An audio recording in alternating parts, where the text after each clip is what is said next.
Yo, what up, Street Talks there, Kim? All right, Turbo Thought. First, gotta do the Turbo Flex. Okay, so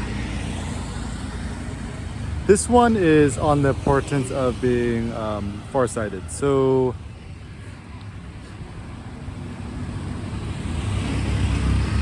a while back, I watched the documentary on Ronnie Coleman, The King, I think it's called, right? And to me, it was actually kind of a good film insofar much as it taught me a lot of interesting kind of like life and philosophical lessons. So first, the basic idea is how and why it is important to be long-sighted. So the big problem about Ronnie Coleman, a lot of bodybuilders and powerlifters and stuff like that is that they want to become the best and ideally become the greatest of all time at the risk of permanently disabling yourself for the rest of your life. So for example,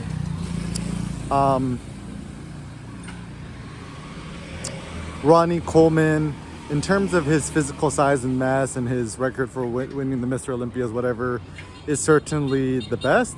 However, now you look at him, now his, mid-50s? And essentially the man is permanently disabled, and irregardless of how much stem cell therapy, hormones, tech advancements, testosterone injections, whatever, he will never be the same again. He'll never be strong again, and certainly whatever. And to me, that's depressing because, let's assume that the next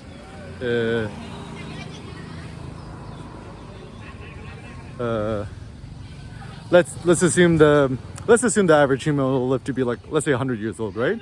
So then Ronnie's still got 40 plus years to live, and if you're permanently disabled, that's really sad. I would not wish that on anybody, right?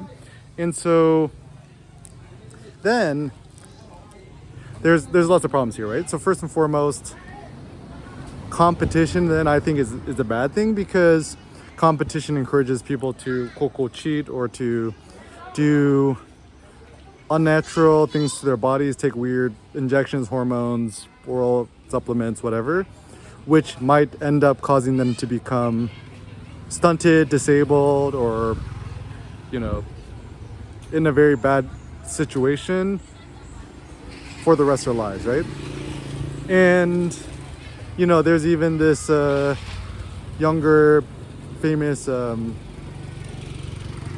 social media thing. I think his name is Larry Wheels, and essentially he publicly announced that he's getting off of steroids and stuff like that. But apparently, I didn't read it too closely, but there might be two scenarios. One, as a consequence of his steroid usage, his body can no longer produce its own testosterone. Or two, he maybe had a genetic condition in where his body couldn't produce testosterone in the first place. But I'm actually highly suspicious of that, because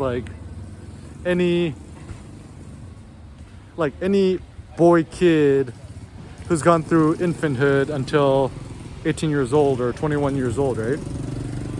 Your body will and must produce testosterone on its own to reach full maturity. But anyways, so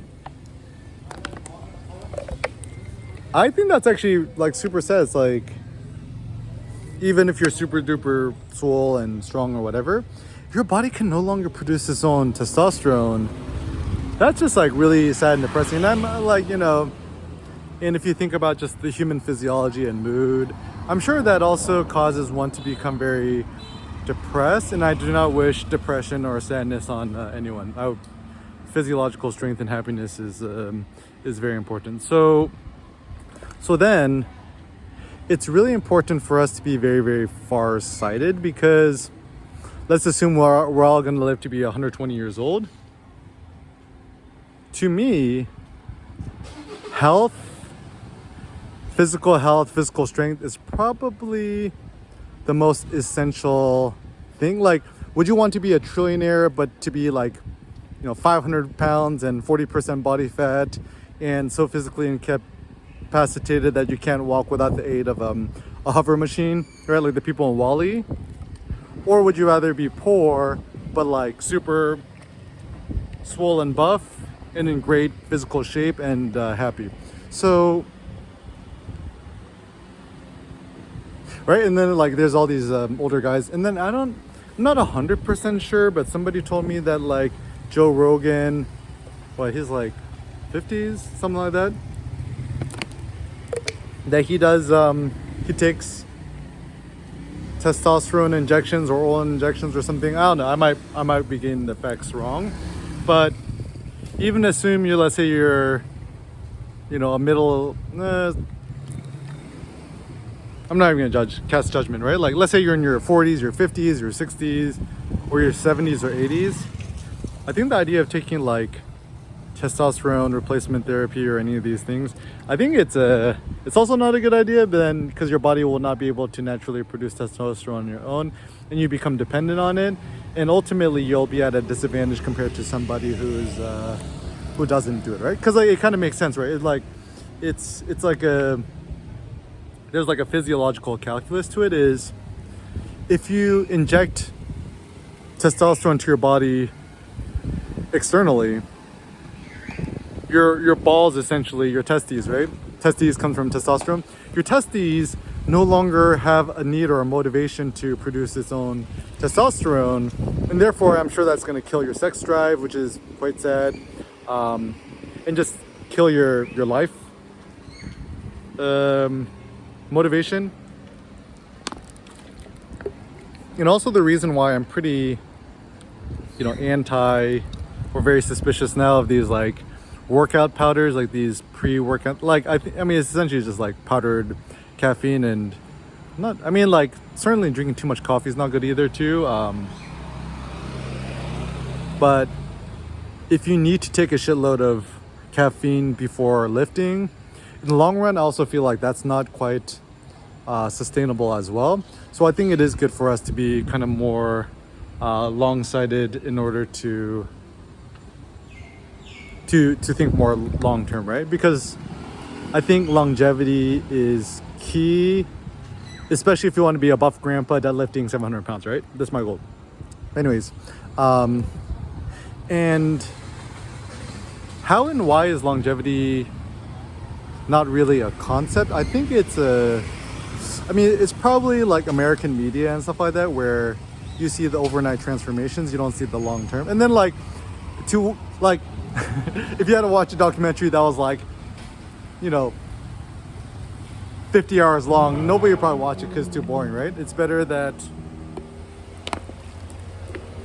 we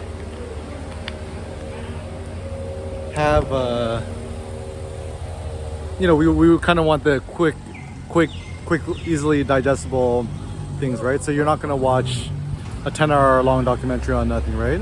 And so we kind of get this false, unnatural vision of reality that things are done super duper quickly and done overnight. And I also think that